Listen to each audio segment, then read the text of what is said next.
Tu te dis peut-être que ça suffit de rester dans ton coin et ne pas déranger les collègues, juste faire ton travail. À la fin du mois, on te donne ton salaire et puis basta.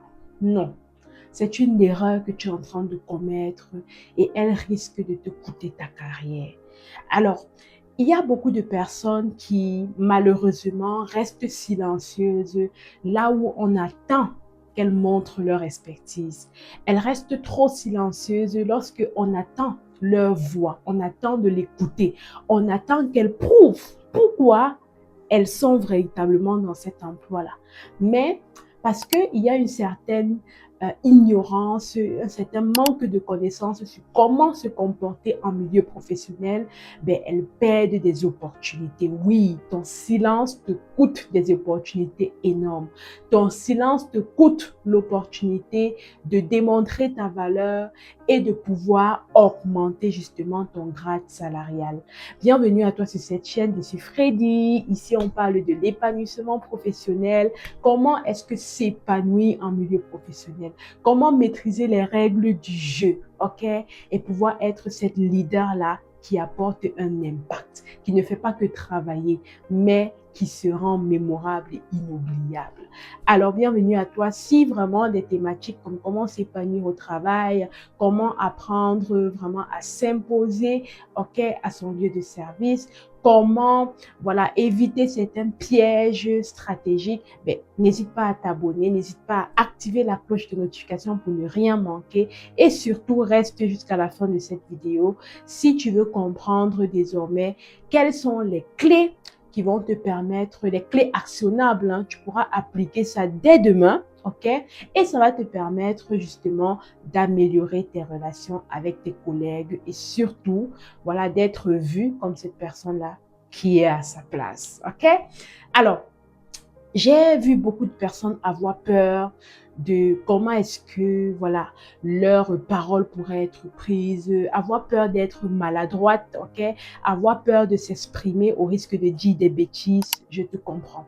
Cependant, la prise de parole, elle est importante pour qu'on voie ta manière de penser, pour qu'on puisse comprendre qu'est-ce qui est important pour toi, ok, pour qu'on puisse même voir est-ce que tu te mets des limites. Est-ce que tu as suffisamment confiance en toi? Est-ce que tu es vraiment la personne qu'il fallait à ce poste-là? OK? Ici, on n'est pas là pour prouver quoi que ce soit, mais par notre état d'esprit, par notre langage, on pourra voir justement que voilà, on est à la bonne place. Et si tu as peur de parler à tes collègues, je vais te proposer un défi dans cette vidéo. Et le défi consiste à ceci. Tu vas prendre simplement ton téléphone ou alors te placer devant un miroir, ok? Te mettre bien droite, fixer le miroir et imaginer que ce miroir ou alors ce téléphone est ton collègue en face de toi. Et je t'invite ici à penser à un collègue qui t'intimide. Pensez à un collègue avec qui tu n'oses pas encore beaucoup parler. Et imagine que tu es en face de lui. Lui, c'est le miroir et toi, tu es là. OK? Tu vas prendre le temps de fixer ce miroir. OK? De voir que ce n'est qu'un miroir. De voir que ce n'est qu'un téléphone et dominer. OK? Par le regard, ce miroir ou ce téléphone-là. Et c'est comme ça que tu pourras voir, ok, tu peux même proclamer tel collègue, ok, je te domine. Tel collègue, tu ne me fais pas peur, ok. Jean, hein, tu veux m'intimider, ça va pas marcher comme ça.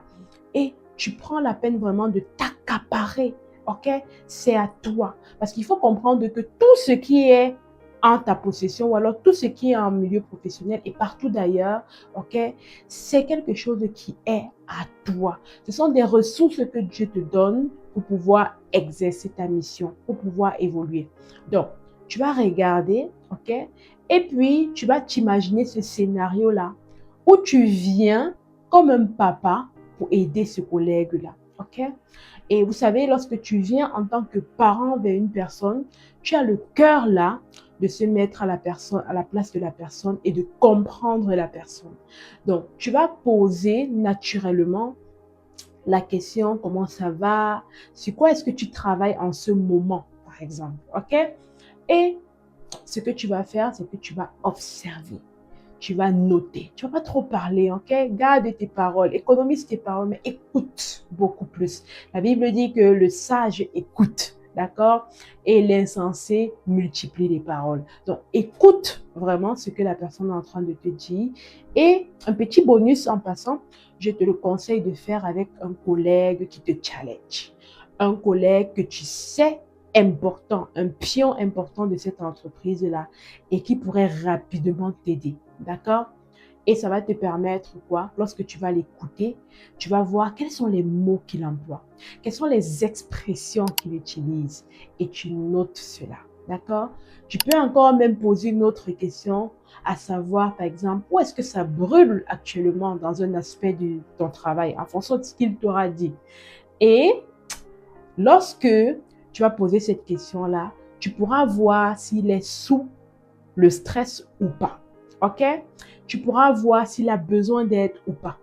Tu pourras voir si ce que tu fais, OK, a un lien avec sur quoi il est en train de travailler. Et c'est comme ça que tu pourras facilement lui parler de ton travail ou alors c'est comme ça que tu pourras voir est-ce que tu as la capacité pour l'aider ou pas. Si tu fais ça, le but, ce n'est pas forcément d'avoir de bonnes réponses, ok? Garde cela en tête parce que je vous vois déjà venir. Il y a des personnes qui disent, ah, ce collègue-là, ça va pas aller avec lui. Non, le but, ce n'est pas d'avoir de bonnes réponses. Le but, c'est de t'entraîner à sortir déjà de ta zone de confort, mais aussi de pouvoir voir que en réalité, tu es humaine et de te donner des preuves que tu es à ta place.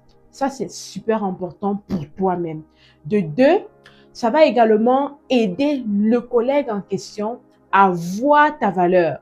Ça va l'aider à pouvoir avoir une certaine perception propre de qui tu es. Et quand tu vas faire ça, même si tu fais des erreurs, même si tu ne t'exprimes pas bien, ce qui va rester dans la tête de cette personne-là, c'est que tu es une personne qui aime la collaboration. Tu es une personne qui s'intéresse aux autres. Tu es une personne qui aime que les choses bougent. Ça, c'est super important pour ton positionnement dans cette entreprise-là. D'accord? Donc, arrête surtout de rester silencieuse là où tu devais te taire.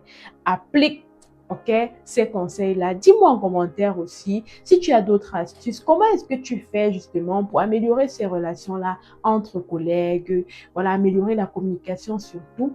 Et dis-moi aussi en commentaire qu'est-ce que tu vas appliquer de tout ce que je t'ai partagé.